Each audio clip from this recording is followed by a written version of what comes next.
When will we get our light bulb moment? When we switch on to what needs to be done. While some are in the dark ages about climate changes, Others have a hiraeth for how things used to be. But see the signs. This is our time. we're all connected. Our faces reflected in lakes and rivers that send shivers down our Instagrams. A danfon ein enaid dros y môr. To bring us outdoors. In prams, in boots, in our elements. We're meant to look out for each other.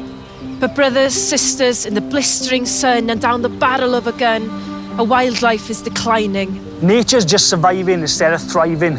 In oceans, in valleys, and through the trees. Mae'r ateb yn y tir. Don't let our attitude be the disease that makes the birds and the bees endangered species. Mae fe yn ein gwaed ni, yn ein calon llawn daioni. The time is now to give us that chance. We need to understand it. Future generations depend on it. If this world was a meme, we'd comment on it. Tweets came from trees and they sang from it. Codwch a llamwch, pob bro a'i afonydd. And it's no surprise that birth rhymes with earth, but we're grown-ups now and we need to act on it. Our commitments don't need a graph. Don't let how green was my valley be an epitaph. Keep the issue in the spotlight. We can make it right. As dim hyd yn oed angen i ni godi ein llais. That light bulb moment, We've already had it. Turn the lights off. That's our promise to the planet.